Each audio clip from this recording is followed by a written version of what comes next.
Shri Venkateswara gold తాకట్టులో ఉన్న మీ బంగారాన్ని విడిపించి కొనబడును.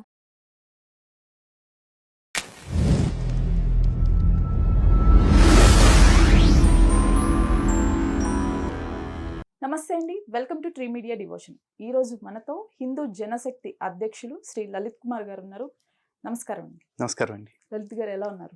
బాగున్నాను. ప్రవీణ్ పగడాల గారి పోస్ట్ మార్టం రిపోర్ట్ వచ్చింది. దానిలో చాలా తేడాలు గమనించాం. ముమ్మాటికి ఇది హత్యే అని మళ్ళీ మొదలైంది. ఏంటి దీనిపైన మీ అభిప్రాయం?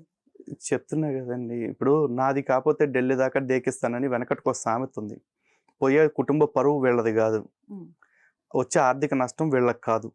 ఇంకా చెప్పాలి అంటే ప్రవీణ్ పగడాల శవాన్ని అడ్డం పెట్టుకుని ఈ అభినయ్ దర్శన్ కావచ్చు, అజయ్ బాబు అని ఆ ఎర్రప్పగడి కావచ్చు, లేకపోతే విజయ్ కుమార్ కావచ్చు, ఇలాంటి చాలామంది పాస్టర్స్ ఫండ్ రైజింగ్ కూడా చేసుకున్నారు. చాలా మేము ఏదో ఆ కోటాలు పెడతాం, ఈ సహవాసాలు పెడతాం, అది ఇది అని చెప్పేసి.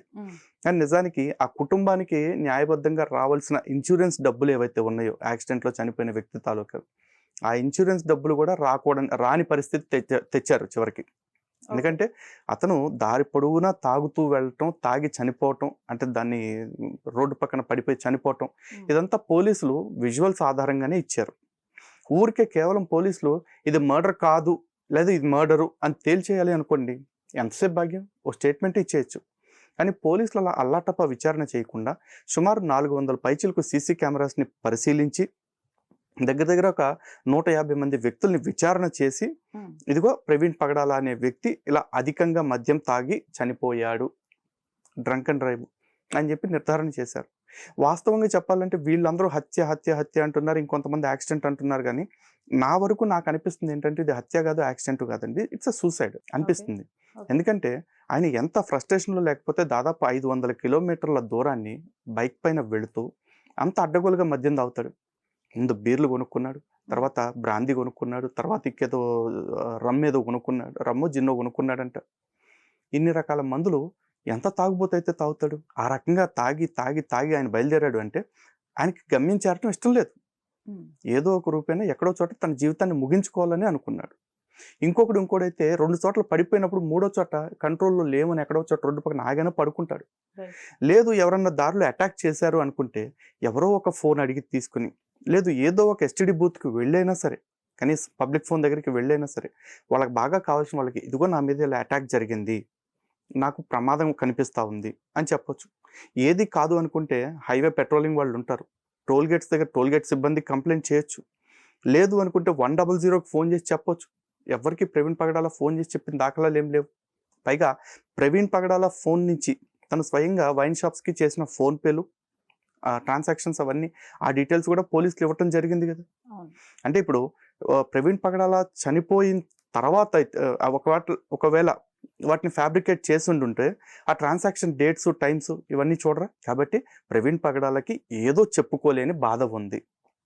అది ఆ ఫ్రస్ట్రేషన్ మరి ఇంట్లో వాళ్ళ మీద, లేకపోతే ఈయనకు వ్యక్తిగతంగా ఇంకేమన్నా ఇబ్బందులు ఉన్నాయా, బయట ఆర్థిక పరమైనవి కావచ్చు, లేకపోతే సామాజిక పరమైనవి కావచ్చు, లేదు ఇంకేమైనా ఇతరత్ర వ్యవహారాలకు సంబంధించినవి కావచ్చు. కాబట్టి ఆ ఫ్రస్ట్రేషన్తో వెళ్ళి ఆయన చేసిన దానిలాగా కనిపిస్తుంది. ఇక అటాప్సీ రిపోర్ట్ గురించి మాట్లాడుకుందాం అనుకోండి. ప్రిలిమినరీ రిపోర్ట్లో ఎక్కడా కూడా ఎటువంటి ఆల్కహాల్ ట్రేసెస్ కనపడలేదు అని చెప్పేసి అన్నారు. అక్కడ వాళ్ళు ఏం చెప్పారు, నో సస్పీషియస్ ఆర్డర్, అంటే అనుమానాస్పదమైన ఎటువంటి వాసన కూడా తెలియలేదు అని చెప్పేసి చెప్పారు. దాని తర్వాత డీటెయిల్డ్ ఇన్వెస్టిగేషన్లో, అంటే క్లియర్ అటాప్సీ రిపోర్ట్లో ఇథైల్ ఆల్కహాల్ శాంపిల్స్ తన బ్లడ్ లో ఉంది అని చెప్పేసి చెప్పారు. డ్రింక్ చేసినప్పుడు ఒక పర్సన్ డ్రింక్ చేసి చనిపోయినప్పుడు ముందు అట్లీస్ట్ ఆ ప్రిలిమినరీ రిపోర్ట్లో బాడీ ఎగ్జామిన్ చేసినప్పుడు తెలియదంటారా? అంటే కొంచెం ఆర్డర్ రావటం. ఇక్కడ డిఫరెంట్ ఫ్యాక్టర్స్ అండి. ఒకటి, తెలిసి ఉండకపోవచ్చు. 2, తెలిసుండి ఎందుకులే ఈ వ్యక్తి కుటుంబం యొక్క పరువు తీయటం, ఈయన సమాజంలో పేరొందిన పాస్టర్ కాబట్టి ఈ ఇష్యూని లైటర్ వేలో తీసేద్దాం అనైనా ఇచ్చుండొచ్చు. These are all my assumptions, అంతే. అది రియాలిటీ అవ్వాల్సిన అవసరం ఏం లేదు. At the same time final రిపోర్ట్లోకి వచ్చేపాటికి అతని బాడీలో ఇథైల్ ఆల్కహాల్ ఉంది అని చెప్పి వచ్చింది. దాన్ని సపోర్ట్ చేస్తూ వీడియో ఎవిడెన్సెస్ కూడా వచ్చాయి. ఈ వీడియో ఎవిడెన్సెస్ అన్నిట్లో తను వైన్ షాప్స్లో ఆగింది, ఆ మద్యం తాగిన మత్తులో తోలుతూ తూగుతూ కింద పడిపోతున్నది, ఇవన్నీ కూడా వచ్చినాయి. మరి ఇన్ని ఆధారాలు పెట్టుకున్న తర్వాత కూడా వీళ్ళు మేము నమ్మం అంటే నమ్మమాగండి. ఇక్కడ మీ నమ్మకాల మీద వ్యవస్థలు నడవు కదా. ఇక్కడ భారతదేశంలో ఇది మొట్టమొదటి చావు కాదు, ఎన్నో చావులు జరిగాయి. దాంట్లో కొన్ని యాక్సిడెంట్స్ ఉన్నాయి, కొన్ని మర్డర్స్ ఉన్నాయి, కొన్ని సహజ మరణాలు ఉన్నాయి, అనుమానాస్పద మరణాలు కొన్ని ఉన్నాయి. వీటన్నిటిని ఏ పద్ధతిలో తేలుస్తున్నారు? ఫోరెన్సిక్ సైన్స్ ల్యాబొరేటరీ ఏదైతే ఉందో FSSL, వాళ్ళు ఈ అటాప్సీ చేసి అంటే పోస్ట్ మార్టం చేసి దాని ద్వారా వచ్చే నివేదిక ఆధారంగానే వీటిని తేలుస్తున్నారు. అన్నిటినీ ఎలా తేల్చారు, దీన్ని అలాగే తేల్చారు. కానీ ఇక్కడ వీళ్ళు CBI వాళ్ళు పనిచేస్తూ ఉన్నారు ఎక్కువ. CBI అంటే సెంట్రల్ బ్యూరో ఆఫ్ ఇన్వెస్టిగేషన్ కాదండి, చర్చ్ బ్యూరో ఆఫ్ ఇన్వెస్టిగేషన్ అని ఇది ఒక కొత్త వ్యవస్థ. వీళ్ళు మీడియా ట్రయల్స్ చేస్తూ ఉంటారు. అంటే ఈ కర్ర ఇలా ఎందుకు పడింది, ఈ బుల్లెట్ వాళ్ళ మీద ఇలా ఎందుకు పడింది, లేకపోతే ఈ చొక్కా మీద మరక ఇక్కడే ఎందుకు పడింది. ఇప్పుడు బతుకున్న మనుషులకైతే ప్లానింగ్స్ అన్నీ ఉంటాయండి.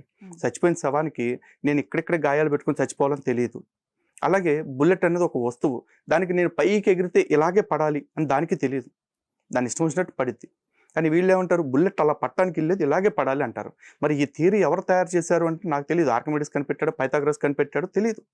కానీ పాస్టర్స్ మాత్రం ఈ థియరీస్ చెప్పుకుంటూ వస్తున్నారు. సో ఇప్పుడు వీళ్ళందరూ దీన్ని మర్డర్ అంటున్నారు కాబట్టి ఎండ్ ఆఫ్ ది డే దీన్ని మర్డర్ అని డిక్లేర్ చేయాలంటారు. దీనికోసం అని చెప్పేసి CBIకి విచారణకి ఇవ్వాలి అని చెప్పేసి హర్ష్ కుమార్ కేపల్ లాంటి వాళ్ళు ఏపీ హైకోర్టులో కేసేశారు. నేను అనేది ఏంటంటే ఏపీ హైకోర్టు ఏమో ఒక 5 లక్షలు డిపాజిట్ కట్టండి, దాని తర్వాత విచారణకు ఆదేశించడమా లేదా అనేది అప్పుడు చూద్దాం అని చెప్పేసి అన్నారు. కానీ ఇక్కడ సింపుల్గా తేలిపోయే అవకాశం ఉంటుందండి. వాళ్ళ బాడీ రాజమండ్రిలో చనిపోతే వ్యక్తి ఆ బాడీని తెలంగాణలో సికింద్రాబాద్కి తీసుకొచ్చి ఇక్కడ పాతి పెట్టారు. తెలంగాణ హైకోర్టులో వాళ్ళ ఒక పిల్ల రిట్టో వేసి ఇదిగో మాకు ఈ వ్యక్తి పోస్ట్ మార్టం రిపోర్ట్ పట్ల, ఈ వ్యక్తి యొక్క మృతి పట్ల అనుమానాలు ఉన్నాయి కాబట్టి మళ్ళీ ఒకసారి తెలంగాణ డాక్టర్స్, తెలంగాణ పోలీసులు దీని మీద సమగ్రంగా విచారణ చేయండి, మరొకసారి ఆ బాడీని బయటకు తీసి అటాప్సీ చేయండి అని చెప్పేసి చెప్పారనుకోండి, ఇక్కడ చేపించవచ్చుగా. ఇక్కడ కూటమి ప్రభుత్వం లేదుగా, అక్కడంటే కూటమి ప్రభుత్వం కుట్ర చేసింది. ఇక్కడ కాంగ్రెస్ ప్రభుత్వం ఉందిగా, సోనియా గాంధీ గారే కదా, వాళ్ళకి రాహుల్ గాంధీ గారు వీళ్ళే కదా, వాళ్ళ ఆధ్వర్యంలో జరిపించి ఇదిగో ప్రవీణ్ పగడాల బాడీలో మద్యం ఆనవాళ్లు లేవు అని తేల్చేసి చూపించండి. అప్పుడు ఏపీ అధికారులను క్వశ్చన్ చేయండి, ఇదిగో ఇక్కడేమో లేవంటున్నారు, మీరేమో ఉందంటున్నారు, ఏంటి తేడా, ఎక్కడి నుంచి వచ్చింది? ఇలా కాకుండా మాకు CBI ఎంక్వైరీ కావాలి, మాకు CBI ఎంక్వైరీ కావాలి, ఓకే గౌరవ ఆంధ్రప్రదేశ్ హైకోర్టు వారు వీళ్ళతో గోల్ ఎందుకు అని చెప్పేసి CBI విచారణకి ఇస్తారు. CBI విచారణలో కూడా కర్మగాలి నిజంగానే తాగి సచ్చాడని వచ్చింది అనుకోండి, అప్పుడేమంటారు, ఆ కేంద్రంలో ఉంది బీజేపీ గవర్నమెంట్, బీజేపీ గవర్నమెంట్ కింద పనిచేసే CBI ఇంకేం పని చేస్తుంది, ఇగో బీజేపీ గవర్నమెంట్లో కూటమి పరిపాలనలో క్రైస్తవుల మీద ఈ విధంగా దాడులు జరుగుతున్నాయి అంటూ మళ్ళీ అక్కడ తప్పుడు ప్రచారం చేస్తారుగా. ఏమన్నా ప్రయోజనం ఉంటుందా నయా పైసా? So end of the day వీళ్ళందరూ ఏం కోరుకుంటున్నారు అంటే ఒక నాటకం, రాజకీయ నాటకాన్ని ఈ శవాన్ని అడ్డం పెట్టుకుని ఒక ఇద్దరైతే రాజకీయ పార్టీ పెట్టేద్దాం ట్రై చేస్తారు. అజయ్ బాబు గారు, అభినయ్ దర్శన్ గారు అయితే కాల్స్ విన్నాక అలా కుట్ర ఏంటనేది కూడా తెలిసిపోయింది మనకి. సో వీళ్ళ శవాన్ని అంటే 2000 సంవత్సరాల క్రితం ఒక శవం దొరికితే దాన్ని అడ్డం పెట్టుకుని ఒక మతాన్ని పెట్టేసి ఇప్పటికీ వాళ్ళు పబ్బం గడుపుకుంటున్నారు 157 దేశాలు ఆక్రమించి. ఈ మధ్య దొరికిన శవాన్ని కూడా అదే రేంజ్లో వాడేద్దామని చూస్తున్నారు. ఎంతకాలం వాడతారు? మేబీ వాడొచ్చాము, బట్ వీళ్ళు పట్టుకుంది రాంగ్ శవం, ఓ తాగుబోతోటి శవం కాకుండా ఓ మంచోడి శవాన్ని పట్టుకుంటే అది దొరికేదేమో పని. అయితే ఇంతటి దానికి మళ్ళీ అమాయకులందరి మీద ఆరోపణలు, నా మీద, కరుణాకర్ మీద, లలిత్ రాధా మనోహర్ గారి మీద, అమర ప్రసాద్ గారి మీద చేశారని ప్రూవ్ చేయాలని వీళ్ళ ప్లాన్ మీ పైన అంతే. ఏదో ఒక రూపేణ ఆ బండ తెచ్చి మా మీద వేసేయాలి, బట్ట కాల్చి ముఖాన్ని వేసేయాలి, మేము తుడుచుకుంటూ కూర్చుంటూ ఉంటే వాళ్ళు ప్రశాంతంగా సలిగాచుకుంటూ కూర్చోవాలి. ఇది వాళ్ళ ప్లాన్ అండి. రైట్. అయితే రీసెంట్గా మరొక పాస్టర్ శాలెం రాజు, అతను చేసిన వ్యాఖ్యలు ఎంత దుమారాన్ని రాజేసినాయో చూస్తున్నాము. ఆల్మోస్ట్ 5 days పైన అవుతుంది, 1 week అవ్వస్తోంది. ఇంతవరకు బయటకు వచ్చి ఒక క్షమాపణ చెప్పటం కానీ లేదు, అతను చేసిన వ్యాఖ్యలకి ఎలాంటి చర్యలను కూడా మనం ఏమీ చూడలేదు. ఈ వ్యాఖ్యల పైన మీ అభిప్రాయం ఏంటి?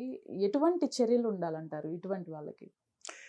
ఒకటేనండి, శాలెం రాజు ఒక్కడే కాదు, ప్రతి క్రైస్తవుడి మనసులో ఉండే ఉద్దేశం ఏంటంటే సనాతన ధర్మం మీద విషం కక్కటమే. స్వామి వివేకానంద బతికున్న రోజుల్లోనే ఒక మాట చెప్పారు, ఒక వ్యక్తి హిందుత్వాన్ని విడిచి పాషండ మతాల్లోకి వెళుతున్నాడు అంటే హిందువుల్లో ఒక వ్యక్తి యొక్క జనాభా తగ్గినట్టు కాదు, హిందువులకి ఒక శత్రువు పెరిగినట్లు అని చెప్పేసి. అందుకే అలాంటి వాళ్ళని ద్రష్టలు అంటారు, భవిష్యత్తును ఊహించి మరీ చెప్తా ఉంటారు. సో ఈ రోజున ఈ శాలెం రాజు కావచ్చు, లేకపోతే ఇంకొక పనికిమాలోడు కావచ్చు, ఇంకో పకీరోడు కావచ్చు, ఎవడైనా కావచ్చు, హిందుత్వాన్ని విడిచి బయటికి వెళ్ళిన వెంటనే వాళ్ళందరూ చెప్పే సాక్ష్యాలు మీరు గమనించండి. ప్రతోడు ఏమంటాడు, నేను గతంలో విగ్రహారాధన చేసేవాడినండి, నాకు ఏ విగ్రహం కాపాడలేదండి అంటాడు.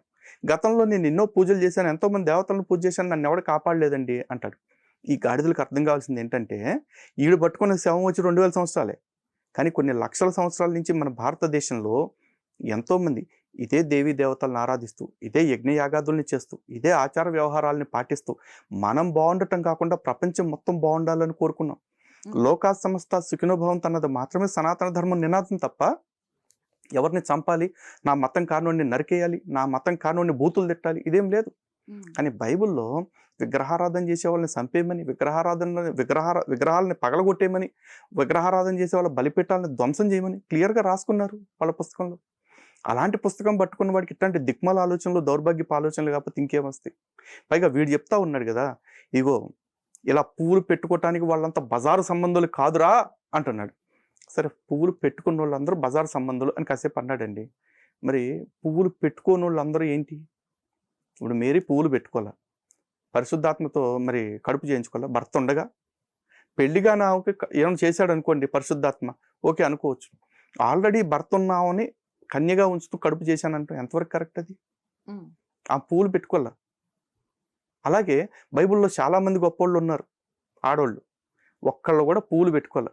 కానీ రాజులతో అక్రమ సంబంధం పెట్టుకున్నారు, కొడుకుతో అక్రమ సంబంధం పెట్టుకున్న వాళ్ళు ఉన్నారు, అన్నతో అక్రమ సంబంధం పెట్టుకున్న వాళ్ళు ఉన్నారు, మామతో అక్రమ సంబంధం పెట్టుకున్న పతివ్రతలు కూడా ఉన్నారు. మరి ఈ రోజున ఎంతోమంది పోర్న్ స్టార్స్, లేకపోతే వ్యభిచారం చేస్తున్న వాళ్ళు విదేశాల్లో చాలామంది ఉంటారు కదా, సినిమాల్లో చూస్తూ ఉంటాం, యూట్యూబ్లో వస్తూ ఉంటాయి కదా, వాళ్ళు ఎవరు పువ్వులు పెట్టుకోవట్లేదుగా. మరి వాళ్ళందరూ పతివ్రతలేనా? వాళ్ళందరూ పరిశుద్ధాత్మ సంబంధాలు పవిత్రంగానే బతికేస్తున్నారా? ఒక్క విషయం మాట్లాడతానండి, అసలు ఒక ఆడపిల్ల పువ్వులు పెట్టుకుంటుంది, పెట్టుకోకపోతే సెకండరీ. ఈ ఆడపిల్ల మంచిది, ఈ ఆడపిల్ల చెడ్డది అంటానికి ఈడెవడు జడ్జ్ చేయటానికి క్యారెక్టర్ని. నిజంగా ఒకవేళ ఒక ఆడపిల్ల వీధిలోకి వస్తుంది, వ్యభిచారానికే వచ్చింది అనుకుందాం, ఎందుకు వచ్చింది? ఎవరైనా చెడు బతకటానికి ఇష్టపడి ఉంటారా? కాదుగా. తనకి ఎన్ని దిద్దుకోలేని సమస్యలు ఉన్నాయో, చెప్పుకోలేని కష్టాలు ఉన్నాయో మనకు తెలియదు. వాటిని తట్టుకుని నిలబడాలంటే తనకు అదే దారి కనపడిందేమో. బహుశా ఆ అమ్మాయికి మనం ఎవరం పోషించట్లేదుగా డబ్బులు ఇచ్చి. మరి తన కుటుంబాన్ని తను ఏ విధంగా పోషించుకుంటే మాత్రం అమ్మాయి చెడ్డదంటానికి, ఇంకోటి బజారుదంటానికి మనం ఎవరు? వ్యభిచారం చేసి డబ్బులు సంపాదిస్తున్న ఆడవాళ్ళు కూడా వాళ్ళు సంపాదించిన దానిలో మిగిలిన డబ్బుతో ఒకళ్ళిద్దరికన్నా ఆకలి తీరుస్తున్న వాళ్ళు చాలామంది ఉన్నారు. అంత మాత్రాన వాళ్ళు వ్యభిచారం చేసి సంపాదించారు కాబట్టి వాళ్ళు చేసిన మంచి కాదంటామా? నేను అనేది ఆడవాళ్ళనైనా మగవాళ్ళనైనా సరే ఇంకొకటి క్యారెక్టర్ని జడ్జ్ చేసే అధికారం ఈ భూప్రపంచం మీద ఉన్న ఎవరికి లేదు. ఆ తీర్పు తీర్చడానికి పైన సమవర్తి ఉన్నాడు, చచ్చిన తర్వాత ఆయన చూసుకుంటాడు. బతికున్నప్పుడు నీ పని ఏంటి? లేదు, బతికున్నప్పుడు తీర్పు తీర్చాలి అంటే నువ్వన్న జిల్లా జడ్జివా? తొక్కలో 10th తప్పి నల్లట్ల పుస్తకం పట్టుకున్న పాస్టర్ గాడివి నువ్వు. అంటే ఈ పాస్టర్లు అవ్వటానికి పలానా ఒక క్వాలిఫికేషన్ ఉండాలి, ఇలా ఏం ఉండవా అండి? ఉంటుందండి. క్వాలిఫికేషన్ లేకుండా ఎట్లా అవుతారు? పాస్టర్ అవ్వాలంటే ఫస్ట్ అబద్ధం చెప్పడం బాగా ప్రాక్టీస్ చేయాలి, తర్వాత నిజాన్ని వక్రీకరించడం బాగా ప్రాక్టీస్ చేయాలి, తర్వాత చర్చికి వచ్చే వాళ్ళని మాయ మాటలతో ఎలా లోబరుచుకోవాలి అది ప్రాక్టీస్ చేయాలి. 4వది, ఎదుటివాడు అవసరాలను ఎక్స్ప్లాయిట్ చేస్తూ వాడి కష్టంలో ఉండేలాగా తయారు చేసి వాడి కష్టంలోకి వెళ్ళిన తర్వాత వాడిని ఏ విధంగా మ్యానిపులేట్ చేసి మతం మార్చాలనే దాని మీద రావాలి. ఇట్లాంటి క్వాలిఫికేషన్స్ చాలా ఉంటాయి. ఓకే, అంటే ఇంత ధైర్యంగా వచ్చి మాట్లాడుతున్నా కూడా ఇప్పుడు సపోజ్ మీరు ఏమైనా ఒక అనాలిసిస్ చేస్తే బోల్డ్ అని కేసులు పడతాయి. అంటే లైక్ ఏదైనా ఒక విషయం వాళ్ళ మతానికి సంబంధించి మాట్లాడితే, లేదా డైరెక్ట్గా అటాక్సే అవుతున్నాయి. కానీ ఎందుకు వీళ్ళు ఇంత పబ్లిక్లో ఇలా మాట్లాడుతున్నా కూడా ఇప్పటి వరకు ఎలాంటి చర్యలు లేకపోవటం, అలానే అట్లీస్ట్ ఒక సరే నేను తప్పుగా చెప్పాను అని బయటకు వచ్చి ఒక స్టేట్మెంట్ కూడా పైపెచ్చు ఎంతోమంది అతనిని సమర్థించటం, అతను ఏం తప్పు మాట్లాడలేదు. బై మిస్టేక్ ఏదన్నా ఒక స్టేట్మెంట్ వచ్చింది అనుకోండి, సారీ అండి అనుకోకుండా వచ్చింది, నా ఉద్దేశం అది కాదు అని చెప్పొచ్చు. అది మాట్లాడింది డెలిబరేట్గా కదండి, ఉద్దేశపూర్వకంగా మాట్లాడాడు. పైగా వీళ్ళు ఏమంటారు చాలా మంది, ఇగో వీళ్ళందరూ మరియమ్మ తల్లి గురించి ఎంత దారుణంగా మాట్లాడారు, ఎంత అవమానకరంగా మాట్లాడారు, మరి అప్పుడేమైపోయారు వీళ్ళంతా అంటారు. ఓకే, కాసేపు అదే అనుకుందాం. పోనీ అదే స్టేట్మెంట్ ఆ నిమ్మనండి బయటకు వచ్చి, ఇదిగో పలానా లలిత్ కుమార్, పలానా రాధా మనోహర్, పలానా కరుణాకర్, పలానా డాష్ డాష్ డాష్ వీళ్ళు మరియమ్మ తల్లి గురించి అవమానకరంగా మాట్లాడారు కాబట్టి నేను ఈ మాటలు మాట్లాడా అని చెప్పమనండి ధైర్యంగా. చెప్పడం. ఈ రోజున ఎవడింటికి మతం మార్చడానికి పోతున్నాడు? ఏ హిందువు అన్నా సరే ఇంకెవడింటికన్నా వెళ్ళి బాబు మా మతంలోకి మారని ముష్టెత్తుకున్నావా? తెల్లారు లెగిస్తే సువార్త పేరుతోటి మా కొంపలమ్మటొచ్చి మా ఇళ్ళ దగ్గర ముష్టెత్తుకుంటుంది నీళ్ళు. మా దేవుడిని నమ్ము బాబు, మా దేవుడిని నమ్మితే స్వర్గం ఇస్తాను బాబు అని చెప్పి ఒక చెప్పకూడదేమో కానీ హైవేల దగ్గర లేకపోతే ఇంకో చోట లారీలు ఆపేవాళ్ళు కొంతమంది ఉంటారు. వాళ్ళు అట్లాగే అంటారు, ఒక 500 ఇస్తావా స్వర్గం చూపిస్తా అని చెప్పేసి. వీళ్ళు ఏమంటారంటే మా దగ్గరకు వస్తావా స్వర్గం చూపిస్తా అంటారు. ఏం తేడా లేదు. కానీ వీరు ఇంకొక మాట ఏమంటున్నారంటే, మేము ఎక్కడా బలవంతపు మత మార్పిడులు చేయట్లేదు, వారంతట వారు ఇష్టంగా వస్తేనే వచ్చి స్వీకరిస్తున్నారు మా మతాన్ని అంటున్నారు. ఓకే అండి. ఇక్కడ బలవంతపు మత మార్పిడి అంటే ఏంటి? జుట్టు పట్టుకుని కొట్టేసి, లేకపోతే కర్రతో వాతలు పెట్టేసి కొరకంచుతోటి, లేకపోతే కొరడాలతో కొట్టేసి, లేకపోతే పేక మీద కత్తెట్టి మారుస్తున్నారని ఎవరూ చెప్పట్లేదండి. బలవంతపు మత మార్పిడి అంటే ఏంటి అంటే, ఒక వ్యక్తి ఒక విశ్వాసంలో ఉన్నాడు. ఆ విశ్వాసంలో ఉన్న వ్యక్తికి రకరకాల పరిస్థితులు వస్తాయి, కష్టాలు. అందులో ఆర్థికంగా ఉండొచ్చు, ఆరోగ్యపరంగా ఉండొచ్చు, సామాజికంగా ఉండొచ్చు, ఏవైనా ఉండొచ్చు. ఆ కష్టం వచ్చిన వ్యక్తిని నీ కష్టానికి కారణం నువ్వు చేస్తున్న పూజలే, అందుకే నేను ఈ రకంగా నీకు ఈ దేవుడిని పరిచయం చేస్తున్నాను అని చెప్పడం తప్పు. ఉదాహరణకి ఈ శాలెం రాజు గడే ఉన్నాడు. ఆడెందుకు మతం మారిపోయాడంటే, వాళ్ళ అక్కకి అనారోగ్యంతో ఉన్నప్పుడు అప్పుడు దాకా చేస్తున్న విగ్రహారాధన చేస్తున్న అమ్మవారి కానీ శివుడు కానీ ఎవరో కాపాడలేదంట. దాంతో వాళ్ళ అక్క చనిపోయారు. దాంతో వీడు మతం మారిపోయాడు. అదే మొన్న ఒక పాస్టర్ ఉన్నాడు. ఆ పాస్టర్ 2 కొడుకులు ఈతకని వెళ్ళి నదిలో మునిగి చనిపోయారు. చనిపోతే వీడల్లా అక్కడికి వెళ్ళి చెప్పింది ఏంటి? దేవుడు నీ బిడ్డల్ని ఎంతగానో ప్రేమించాడు, అందుకే తొందరగా తన దగ్గరికి తీసుకెళ్ళిపోయాడు. అంటే అక్కడికేమో నీ అక్క చచ్చిపోతేనేమో విగ్రహాలు కాపాడలేదు, ఇక్కడ యేసుని నమ్ముకున్న పాస్టర్ కొడుకులు 2 చచ్చిపోతేనేమో దేవుడు ప్రేమిస్తున్నాడు. ఇదే కదా మదర్ తెరెసా కూడా చెప్పింది. హిందువుగా ఉండి ఎవడన్నా చనిపోయాడు అనుకోండి, ఇదిగో నువ్వు విగ్రహారాధనలో ఉన్నావు, నిన్ను ఏ విగ్రహం కాపాడింది అనేది అంటారు. విగ్రహారాధన మానేసి క్రిస్టియానిటీలో పోయిన తర్వాత ఎవడం చేస్తే ప్రభువు నిన్ను ఎంతగానో ప్రేమిస్తున్నాడు, అందుకే తను ముద్దాడాడు నిన్ను అని చెప్పేసి చెప్పేదంట. ఇది బలవంతపు మత మార్పిడి కాదా అండి? కష్టంలో ఉన్న వ్యక్తిని ఆ సిచ్యువేషన్ ఎక్స్ప్లాయిట్ చేయటం అంటే దాన్నే అంటారు. ఈ రోజున ఒక ఆఫీస్లో జాబ్ చేస్తూ ఉంటాడండి. ఒక అమ్మాయి జాబ్ చేస్తుంది. వాళ్ళ బాస్ దగ్గర వాళ్ళ బాస్ ఈ అమ్మాయిని మ్యానిపులేట్ చేసి వాడుకోవాలని ట్రై చేస్తున్నాడు. అమ్మాయిని గబగబా జుట్టు పట్టుకుని గదిలోకి తీసుకెళ్ళిపోయి చేయడు. ఆ అమ్మాయి కష్టాలని బేస్ చేసుకుని, ఆ అమ్మాయి కష్టంలో ఉన్నప్పుడు వీడు చెయ్యి అందిస్తున్నట్టుగా సాయం చేసి ఆ అమ్మాయికి గత్యంతరం లేని పరిస్థితి కల్పించి తన దగ్గరికి తీసుకుని తను లోపరుచుకుంటాడు. ఇది కూడా ఇంచుమించు ఇంతే, ఇంచుమించు కాదు, యాజ్ ఇట్ ఈస్ ఇదే. దీన్నే బలవంతం చేయటం అంటారు. అది మీటూ యాక్ట్ కింద వర్కౌట్ అయినప్పుడు ఇది ఎందుకు అవ్వదు మరి? మీరు రీసెంట్ గా హీరో సుమన్ గారి వ్యాఖ్యలు చూసారండి? యా, చూసానండి. ఆ వ్యాఖ్యల పైన ఇప్పుడు మళ్ళీ అది వైరల్ అవుతున్నాయి. ఎలా మీరు అలా లేడీస్ డ్రెస్సింగ్ గురించి మాట్లాడతారు అని కొంతమంది మాట్లాడటం లేదు. ఇప్పుడు పరిస్థితులను చూస్తుంటే ఆయన చెప్పిన మాటలు చాలా కరెక్ట్గానే మాట్లాడారని కొంతమంది సపోర్ట్ చేయటం ఇలా జరుగుతుంది. మీరేమంటారు అసలు? కొంత అంటే నేను యాజ్ ఇట్ ఈస్గా ఆయన చేసిన ప్రతి వ్యాఖ్యని నేను సమర్థించలేను. ఓకే. బట్ డెఫినెట్గా ఆయన చెప్పిన వ్యాఖ్యల్లో కొన్ని వ్యాలిడ్ పాయింట్స్ అయితే ఖచ్చితంగా ఉన్నాయి. అందులో ఒకటి ఆడవాళ్ళ డ్రెస్సింగ్కి సంబంధించి. ఆడవాళ్ళ డ్రెస్సింగ్ వల్ల మగవాళ్ళు కంట్రోల్ చేసుకోలేక రేపులు చేస్తున్నారనే యాంగిల్లో మాట్లాడారు. దాన్ని నేను ఖచ్చితంగా ఒప్పుకోను. ఎందుకంటే ఇదే ఆడవాళ్ళు ఎంతకంటే డ్రెస్సింగ్ చేసుకుంటున్న వాళ్ళ చుట్టూ తిరుగుతున్న మగవాళ్ళు కూడా ఉన్నారు. ఆ సొసైటీలో వాళ్ళు ఫ్రెండ్లీగానే ఉంటున్నారు తప్ప ఎక్కడ కూడా ఎక్స్‌ప్లాయిటేషన్స్ కానీ లేకపోతే అసాల్ట్స్ కానీ ఏం లేవు. కానీ ఆడవాళ్ళ డ్రెస్సింగ్కి సంబంధించి సూచన ఇచ్చిన వెంటనే ఈ అమ్మాయి ఒంటి నిండా డ్రెస్ చేసుకోవాలి అని సలహా ఇవ్వగానే మహిళా సంఘాల వాళ్ళు తెగరెచ్చిపోతూ ఉంటారు. కొంతమంది నువ్వు చూడలేకపోతే కళ్ళు మూసుకో అంటారు, లేకపోతే ఆడవాళ్ళ డ్రెస్ ఇట్లా ఉండాలంటే నువ్వే అవడవి అని చెప్పేసి క్వశ్చన్ చేస్తూ ఉంటారు. కానీ విచిత్రంగా మొన్న కర్ణాటకలో హిజాబ్ ఉద్యమం జరిగింది. అది ఎక్కడ స్కూల్స్లో కాలేజెస్లో యూనిఫామ్ ఏదైతే ఉంటుందో అందరూ యూనిఫామ్లోనే రావాలి, ప్రత్యేకమైన మతపరమైన డ్రెస్సింగ్ వేసుకోకూడదు అని మాట్లాడినప్పుడు వాళ్ళ మతాచారం వద్దంటానికి నువ్వే అవడవి అని మాట్లాడారు హిందువులు, ఈ సోకాల్డ్ కమ్మి అండ్ సెక్యులర్ బ్యాచ్. మరి అలాంటి వాళ్ళు ఎక్కడికి వచ్చినప్పుడు మా గుళ్ళల్లోకి వచ్చేటప్పుడు సంప్రదాయ వస్త్రధారణతో రండి అని సుమన్ గారు చెప్పారు. దానికి వాళ్ళు అంతెందుకు పిసుక్కుంటున్నారు? వాడు మతాచారం వాళ్ళు కాలేజీలో కూడా పాటించుకోవచ్చు అని చెప్పినప్పుడు నా గుళ్ళో నా మతాచారం పాటించాలని నేను కోరుకోవటం తప్ప, నా దేశపు ఆడబిడ్డలు, నా ధర్మాన్ని ఆచరించే ఆడబిడ్డలు నాకు ఇలాగే రావాలి అని చెప్పి మాకు ఒక కట్టుబాటు ఉంది.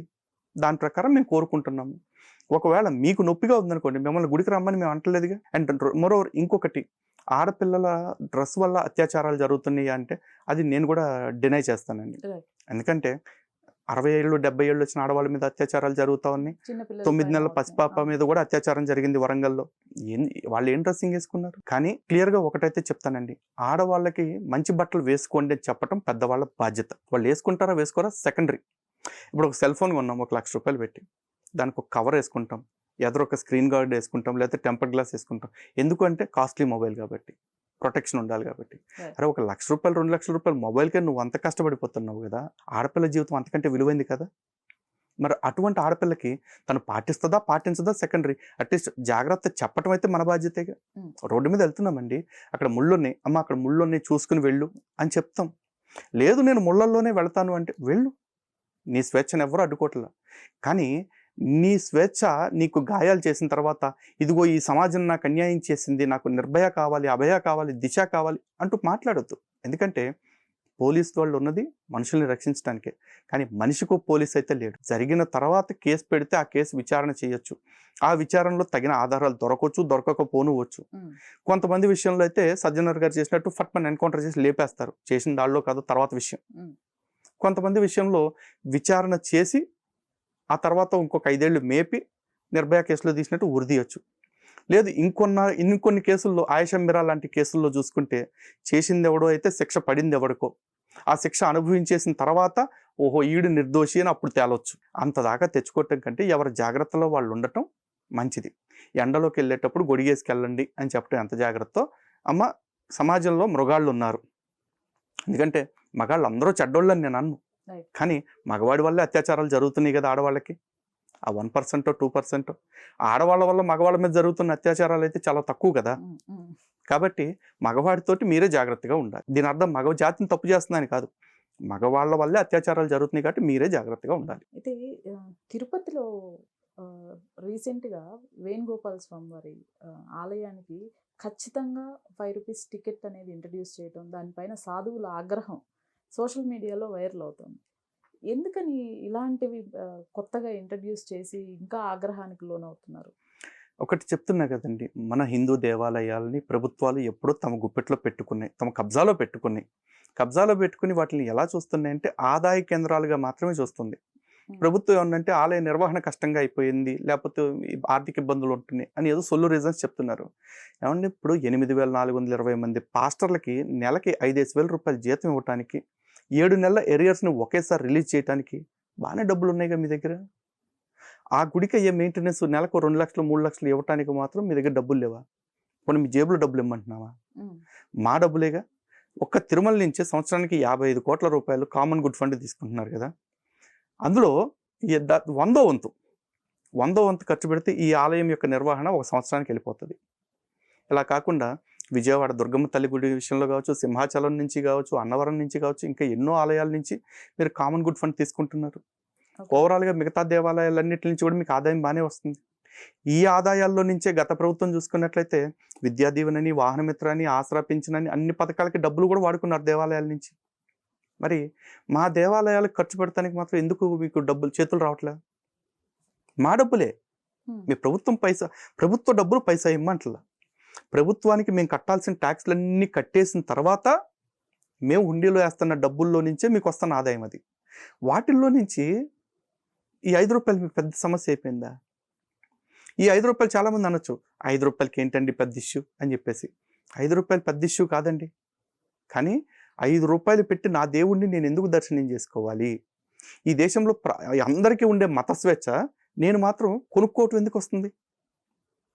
పోనీ ₹5 పెద్ద అమౌంట్ కాదు అని ప్రభుత్వం కనుక వాదిస్తే మరి ₹5కి అన్నా క్యాంటీన్లో భోజనం పెడుతున్నారుగా, అదేదో పెద్ద బీభత్సమైన కార్యక్రమంలాగా చెప్పుకుంటున్నారుగా. మరి మీరు ₹5కి అన్నం పెడుతున్నాము, ₹5కి అందుబాటులోకి తెచ్చేసాము అన్నప్పుడు ఈ ₹5 వదిలేస్తే ఈ ₹5తో టికెట్ కొనుక్కోలే, ఈ ₹5తో దేవుణ్ణి చూడాలనుకునేవాడు మీరు వదిలేస్తే ₹5తో బయటికి వెళ్ళి అన్నం తింటాడేమో. మరి అలా ఎందుకు ఆలోచించట్లా? పైగా దోచుకోవటానికి, దోపిడీ చేయడానికి హిందూ ఆలయాలే మీకు ఎందుకు దొరుకుతుంది ప్రతిసారి అని అడుగుతున్నా. చర్చిలోకి వెళ్ళే వాడికి ఈ చర్చిలోకి వెళ్ళాలంటే ₹5 టికెట్ పెట్టి, ₹10 టికెట్ పెట్టి వెళ్ళండి అని ఎందుకు అడగట్లా? మసీదులోకి వెళ్ళమనేవాడికి, దర్గాలోకి వెళ్ళమనేవాడికి ₹5 ₹10 టికెట్ పెట్టట్లేదు ఎందుకని? చర్చ్ పాస్టర్కి జీతాలు ఇస్తున్నారు, మసీదులో పనిచేసే ఇమాంకి, మౌజాన్కి ₹15,000 నెలకి ఇస్తున్నారు. మరి మాకు వచ్చిన కర్మ ఏంటి? ఈ దేశంలో హిందువులు ప్రతి ఒక్కళ్ళు ప్రశ్నించడం ఎప్పటి వరకైతే మొదలెట్టరో, ఎప్పటి వరకైతే నిలదీయటం మొదలు పెట్టరో, ఎప్పటి వరకైతే ఆలయాల దగ్గరికి వెళ్ళినప్పుడు టికెట్ కొను అనగానే ఎందుకు కొనాలరా టికెట్, ఆలయం ఏమన్నా నీదా, నీ అమ్మ మొగుడుదా అని చెప్పేసి నిలదీయరో అప్పటి వరకు ఈ పరిస్థితులు వస్తూనే ఉంటాయండి. అంటే నేను రీసెంట్గా పెట్టిన వీడియో కూడా ఒకటి చూశాను. తిరుపతిలో బ్రహ్మకుమారిలుకి పట్టం కట్టారు అని ఒకటి ఏదో పెట్టారు తమ్ముడు. అవునండి. ఏంటండి అసలు ఎంతవరకు వాస్తవం ఇది? తిరుమల తిరుపతి దేవస్థానం జేఈఓగా ఎవరైతే ఉన్నారో వీరబ్రహ్మం అని చెప్పేసి, ఆ వీరబ్రహ్మం అనే ఆయన బ్రహ్మకుమారి సంస్థ యొక్క సానుభూతిపరుడు. నిజానికి బ్రహ్మకుమారిలకి శ్రీ వెంకటేశ్వర స్వామి వారి మీద గౌరవ మర్యాదలు ఉన్నాయా అంటే క్లియర్గా లేవు. ఎందుకంటే మంజునాథ్ అనే ఒక బొకడ బ్రహ్మకుమారి సంస్థకు సంబంధించిన వ్యక్తి డైరెక్ట్గా మాట్లాడేశాడు. ఇవన్నీ కొండపైకి వెళ్ళటం, కొండలెక్కటం, కోనేట్లో మునగటం, గుండు కొట్టించుకోవటం, ఇవన్నీ కూడా దండగ పనులు అని చెప్పేసి అన్నాడు. అలా వెంకటేశ్వర స్వామి వారి మీద విశ్వాసం లేని వ్యక్తులకి ఈ వ్యక్తి సానుభూతిపరుడుగా ఉంటూ ఆ మీటింగ్కి వెళ్ళి ఆ బ్రహ్మకుమారి సదస్సులో నుంచుని నాకు టీటీడీ జేఈఓ పోస్ట్ వస్తానికి కారణం బ్రహ్మబాబానే, బాబ్దాదానే అని చెప్పేసి చెప్పాడు. నీకు బ్రహ్మబాబా వల్ల, బాబ్దాదా వల్ల ఆ పోస్ట్ వస్తే మరి వెంకటేశ్వర స్వామి ఎవరు? నీకు వెంకటేశ్వర స్వామి వారి ఆశీస్సుల వల్ల అది వచ్చింది. And moreover I do my best in service of BapDada అని చెప్పి అన్నాడు. నీ బాబ్దాదా సర్వీస్ చేయడానికి కాదు నీకు పోస్ట్ ఇచ్చింది, నువ్వు వెంకటేశ్వర స్వామి వారి భక్తుల సర్వీస్ చేయడానికి ఆ పోస్ట్ ఇచ్చారు. ఆ పోస్ట్ కదా చేయాల్సింది. పైగా ఆయన ఏం చేస్తా ఉన్నాడంటే నాగులాపురం దగ్గర టీటీడీ కళ్యాణ మండపం ఒకటి ఉందండి, వేదనారాయణ స్వామి, మత్స్యనారాయణ స్వామి గుడి ఎదురుగా. ఆ టీటీడీ కళ్యాణ మండపాన్ని ఈ బ్రహ్మకుమారి సంస్థ వాళ్ళు వాళ్ళ స్టాల్ పెట్టుకోవటానికి 5 రోజుల పాటు ఉచితంగా కేటాయించారు. దాన్ని తర్వాత మేము ఫిర్యాదు చేయించి తొలగించడం జరిగింది, రద్దు చేయించడం జరిగింది. అసలు ఎటువంటి వ్యవస్థల్ని హిందూ ఆలయాల్లోకి రావటానికే వీల్లేదు అని మేము ఫైట్ చేస్తున్నామో అటువంటి వ్యవస్థలకి ఈ కళ్యాణ మండపాలను ఉచితంగా ఇస్తున్నారు. ఇదే మేము ఒక హిందూ ధార్మిక సదస్సును పెట్టుకుంటామంటే మాకు ఇస్తారా? ఎవరుగా? మరి బ్రహ్మకుమారిల మీద మీకు అంత ప్రేమ ఏంటి? ఆ బ్రహ్మకుమారి సంస్థ అంటేనే హిందూ వ్యతిరేక కార్యకలాపాలు చేస్తుంది, హిందూ వ్యతిరేక వ్యాఖ్యలు చేస్తా ఉంది అని చెప్పేసి మాట్లాడకూడదు అని ఏదో కోర్టు ఆర్డర్ కూడా తీసుకొచ్చుకున్నారు. ఒకటండి, కోర్టు అయినా సరే ఇంకొకళ్ళైనా సరే అందరికీ ఒకటే చెప్తాను నేను, ఈ దేశంలో మీకు నచ్చకపోతే నన్ను చంపేయండి, కానీ నా హక్కుల్ని చంపేస్తానంటే మాత్రం నేను ఒప్పుకోను. ఈ దేశంలో మాట్లాడటం నా హక్కు. నేను వాళ్ళని లంజలు లంబడిలు అని ఇట్లా బూతులు తిట్టాను అనుకోండి, తప్పు. బ్రహ్మకుమారులు అంతా బజార్ లంజలు అని ఎప్పుడు నేను అన్నానా? నేను అట్లాంటి వ్యాఖ్యలు చేయలేదు కదా. నేను బ్రహ్మకుమారులు తప్పుడు పనులు చేస్తున్నారు అని మాత్రమే అంటున్నాను, హిందూ వ్యతిరేక కార్యకలాపాలు చేస్తున్నారని మాత్రమే అంటున్నా. దానికి నా దగ్గర ఆధారాలు ఉన్నాయి, నన్ను పిలిచి అడగండి నీ దగ్గర ఉన్న ఆధారాలు ఏంటి అని. లేదు బ్రహ్మకుమారి సంస్థ వాళ్ళని మన డివోషనల్ ట్రీ ఛానల్కి రమ్మనండి, ఇక్కడ కూర్చోబెట్టి లలిత్ కుమార్ మాట్లాడే ప్రతి మాట తప్పని మేము నిరూపిస్తాం అని ఛాలెంజ్ చేసి రమ్మనండి. నేను రానని ఎప్పుడన్నా అన్నాను? అరే నన్ను మాట్లాడొద్దు అంటానికైతే ఇంకా నాకు ఆర్టికల్ ఇది నాకు వాక్ స్వాతంత్రం అనేది ఇది ఎందుకు? అసలు ఈ దేశంలో అందరికీ ఉండే స్వేచ్ఛలు, అందరికీ ఉండే హక్కులన్నీ ఉన్నాయి, నాకు మాత్రం వచ్చిందా నొప్పి? అందుకే చెప్తున్నా, నన్ను చంపినా పర్లేదు, నా హక్కుని చంపే ప్రయత్నం చేయద్దు ఈ దేశంలో. ఇంకా ఎవరున్నారండి అంటే దానికి సంబంధించిన వాళ్ళు ఎవరున్నారు? అంటే మీరు ఏమనుకుంటున్నారు, అక్కడ వచ్చే నిధులు కానీ ఇవి దుర్వినియోగం అయ్యే ఛాన్స్ ఉంది అనుకుంటున్నారా? ఏదండి ఈ బ్రహ్మకుమారిలు టీటీడీ బోర్డులో ఉండటం వల్ల? నువ్వు టీటీడీ బోర్డులో బ్రహ్మకుమారులు ఉన్నారని నేను అనలేదండి. టీటీడీ జేఈఓగా ఎవరైతే ఒక వ్యక్తి ఉన్నారో ఆయన బ్రహ్మకుమారిగా పనిచేస్తున్నారు, ఆయన బ్రహ్మకుమారి సంస్థకు కూడా వెళ్తున్నారు. అండ్ మోరోవర్ అక్కడికి మాట్లాడేటప్పుడు ఆయన ఫస్ట్ స్పీచ్లో కూడా ఏం చెప్పారంటే, I have been appointed as JEO of Tirumala Tirupati Devasthanam, world's richest temple అని చెప్పేసి అంటున్నారు. వరల్డ్స్ రిచెస్ట్ టెంపుల్ కాదు, వరల్డ్స్ లార్జెస్ట్ హిందూ టెంపుల్ అని చెప్పేసి అనాలి మీరు. ఎందుకంటే హిందువుల ఆధ్యాత్మిక రాజధాని అది. రిచెస్ట్ టెంపుల్ అంటే అనంత పద్మనాభ స్వామి గుడిలో కూడా బోల్ డబ్బులు ఉన్నాయి. డబ్బులతోటి మీకేంటి పని? ఉన్న డబ్బుల్ని నిర్వహించడానికి, వాటిని ఏ విధంగా ఒన్ను చేయడానికి, దాని గురించి ఆలోచించాలి మీరు.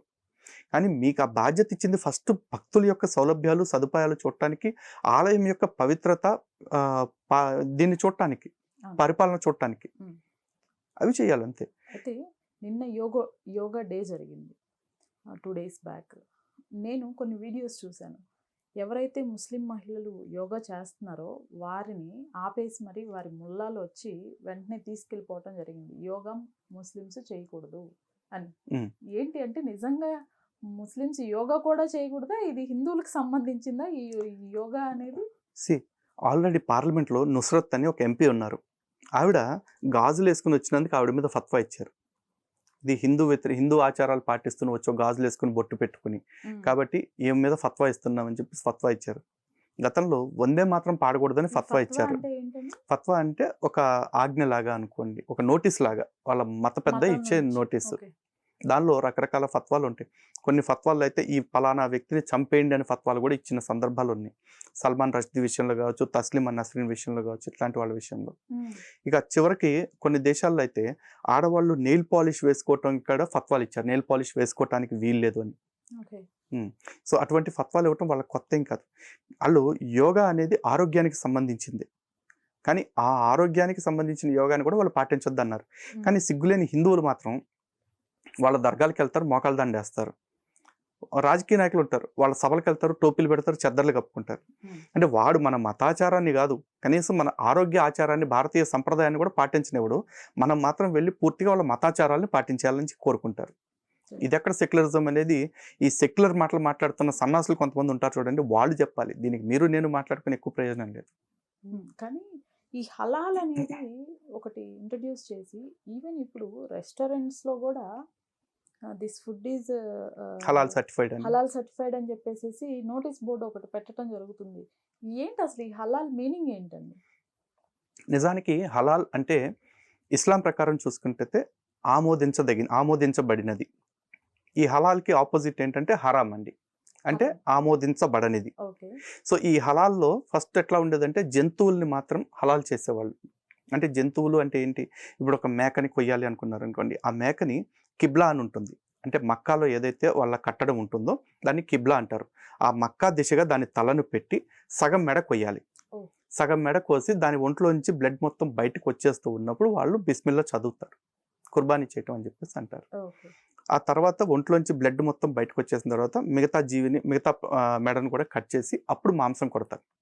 దానికి ఒక రకంగా ప్రేయర్ అంటారు. ప్రేయర్ అంటే వాళ్ళ దేవుడి యొక్క అనుజ్ఞ తీసుకోవటం, అల్లాకి సమర్పించటం. అయితే దౌర్భాగ్యవశాత్తు ఏమైపోయింది అంటే ఇది ముస్లిం అలవాటు కాస్త మనుషులందరికీ అలవాట్లాగా మార్చేశారు. ఈరోజు చాలా హిందూ ఆలయాల్లో అంటే మన ఎల్లమ్మ తల్లికి, పోచమ్మ తల్లికి, మైసమ్మ తల్లికి, పెద్దమ్మ తల్లికి మనం సమర్పించే మొక్కుబడులు కూడా మన వాళ్ళు తెలియక హలాల్ చేపిస్తూ ఉన్నారు. అంటే ఒక ముస్లింని తీసుకొచ్చి హలాల్ పద్ధతిలో కోపించడం. అంటే దీనివల్ల ఏమవుతుంది? ఆల్రెడీ అల్లా అనే దేవుడికి సమర్పించిన తర్వాత వాళ్ళు ఆ ఎంగిలి బోనాన్ని తీసుకొచ్చి మనం మళ్ళీ మన దేవతకి పెడుతున్నాం. సింపుల్. ఈరోజు ఇంట్లో ప్రసాదం నైవేద్యం వండుతూ ఉంటే పిల్లలు ఎవరైనా వచ్చి నాకు కొంచెం పాయసం పెట్టంటే తప్పునన్న, పూజ అయిపోయిన తర్వాత అమ్మకి పెట్టిన తర్వాతే మీరు తినాలి అని చెప్పేసి చెప్తారు. మరి అలాంటిది ఎవరో దేవుడికి పెట్టేసిన ఎంగిల్ని తీసుకొచ్చి మనందరికీ పెట్టడం, మన దేవతకి పెట్టాలని చెప్పడం ఎంతవరకు కరెక్ట్? నేను హలాల్ ఆచారానికి వ్యతిరేకం కాదు, ఎందుకంటే అది వాళ్ళ మత కేంద్రాల్లో, వాళ్ళ దర్గాల్లో, వాళ్ళ మసీదుల్లో, వాళ్ళ ఇళ్లల్లో వాళ్ళు ఎక్కడైనా పాటించుకునేవ్వండి. కానీ అది తీసుకొచ్చి నా ఆలయాల్లో, మన హిందూ ఆచారాల్లో ఎందుకు రుద్దుతున్నారు? ఇది మొదటి కంప్లైంట్.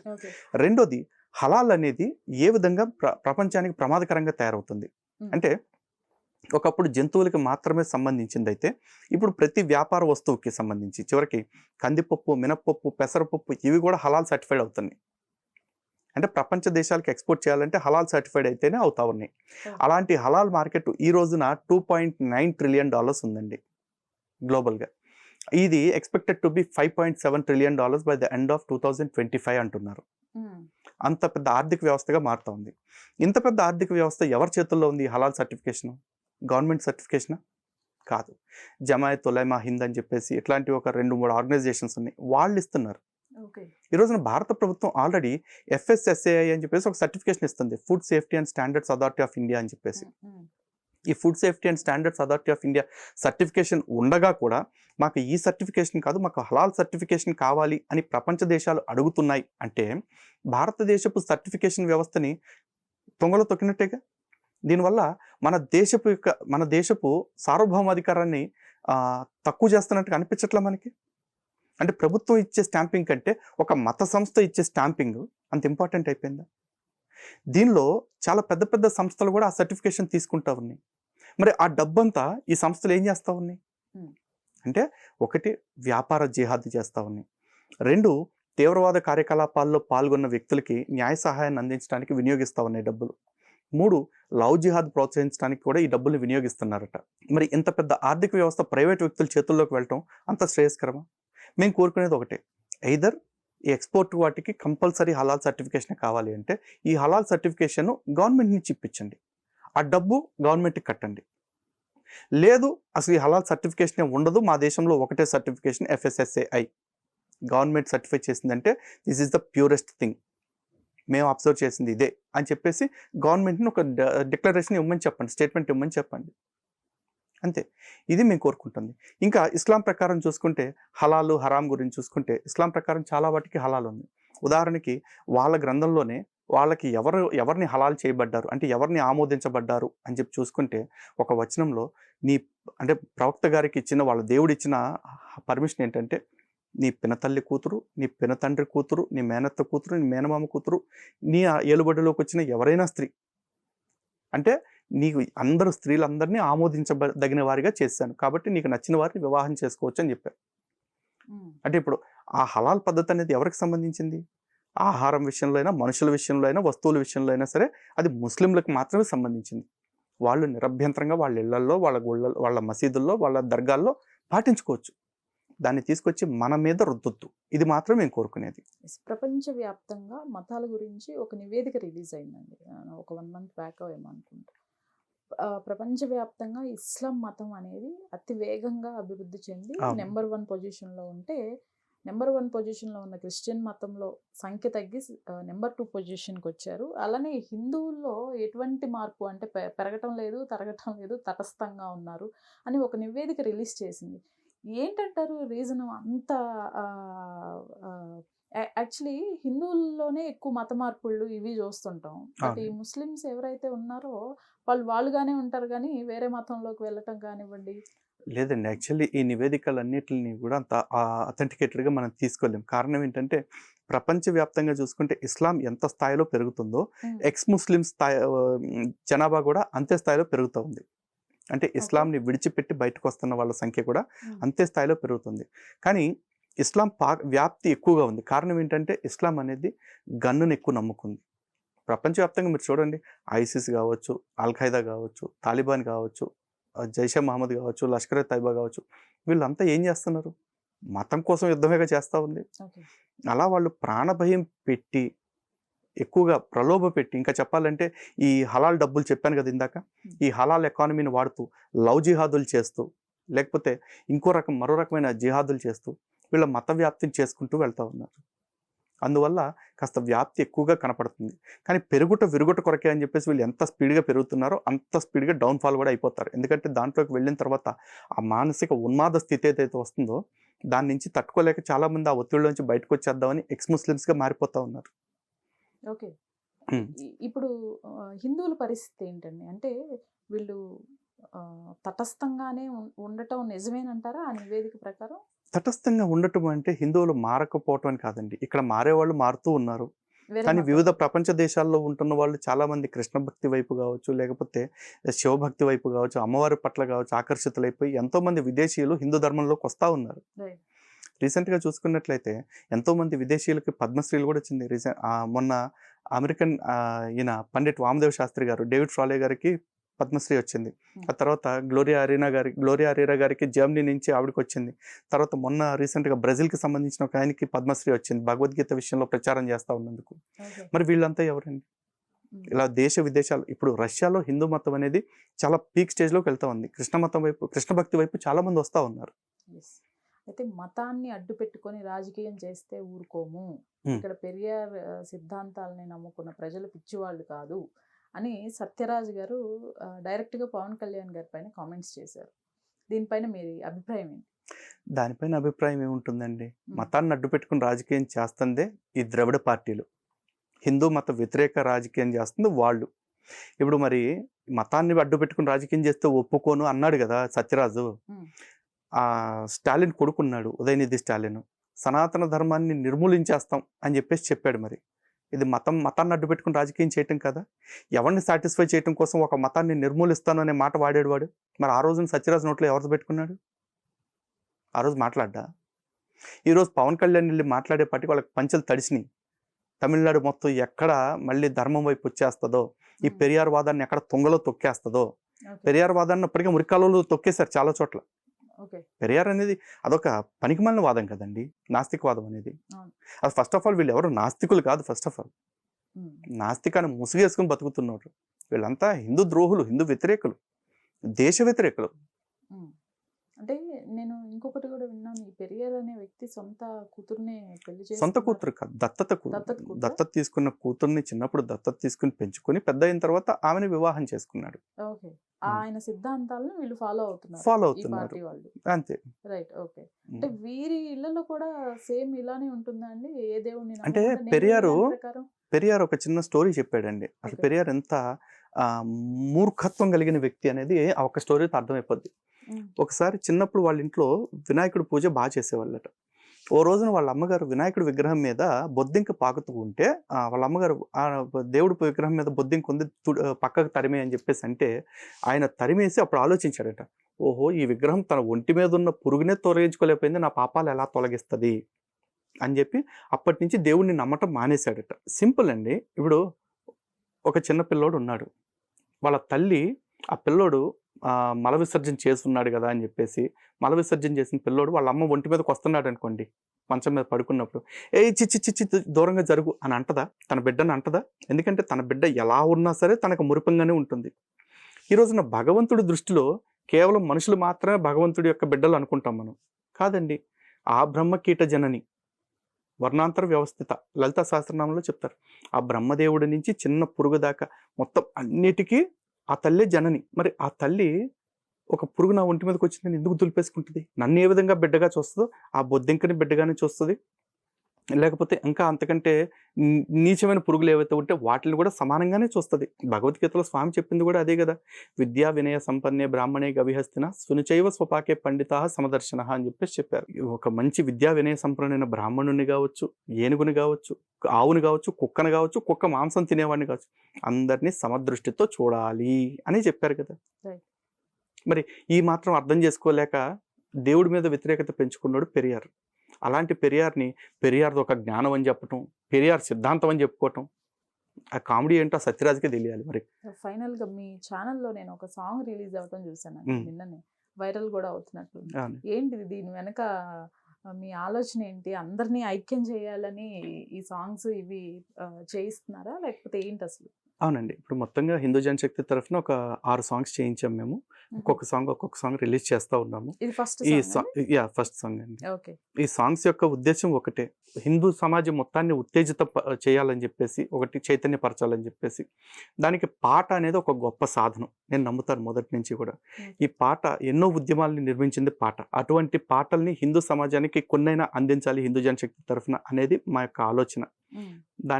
దాని ఆ ఉద్దేశంతో మేము పాటలు చేయించడం జరిగింది.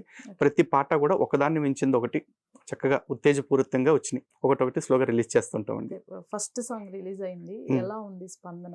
చాలా బాగుందండి స్పందన. విన్న ప్రతి ఒక్కళ్ళు కూడా ఆ సాంగ్ క్వాలిటీ అయితే సినిమా సాంగ్ లెవెల్లో వచ్చింది. అన్ని ప్రతి సాంగ్ లిరిక్స్ కానీ అన్ని కూడా. అందులో కొన్ని సాంగ్స్ నేను రాయటం జరిగింది, కొన్ని సాంగ్స్ మన సిరాశ్రీ గారు అని చెప్పేసి సినిమా రచయిత వారు రాయటం జరిగింది. సంగీతం వచ్చేసి శ్రీనివాస్ శర్మ గారు అని వారి బృందం చేయటం జరిగింది. బడ్జెట్ ఎలా పెడుతున్నారు అసలు? ఒక్కొక్క సాంగ్ కి ఎంత అనుకుంటున్నారు? బడ్జెట్ అంటే అవుతాయి కదా, మినిమం అవుతుంది కదా. మినిమం కాదండి, మంచిగానే బాగానే ఖర్చు పెట్టాము. అదే క్వాలిటీ చూస్తే అర్థం అవుతుంది. ఎందుకంటే సాంగ్స్ కి అయితే బాగానే ఖర్చు పెట్టాము. బట్ ఇప్పుడు అది డిస్క్లోజ్ చేయలేము కానీ, బట్ సాంగ్స్ అయితే అడ్వాన్స్ గా మంచి సాంగ్స్ చేపించాము హిందూ చైతన్య రథాల కోసం, హిందూ సమాజాన్ని చైతన్యపరచడం కోసం. 6 పాటలు 6 అద్భుతంగా వచ్చాయి, అదైతే గ్యారంటీ ఇవ్వగలుగుతా అండి. Thank you so much and all the best for your songs also. Thank you అండి. నమస్తే.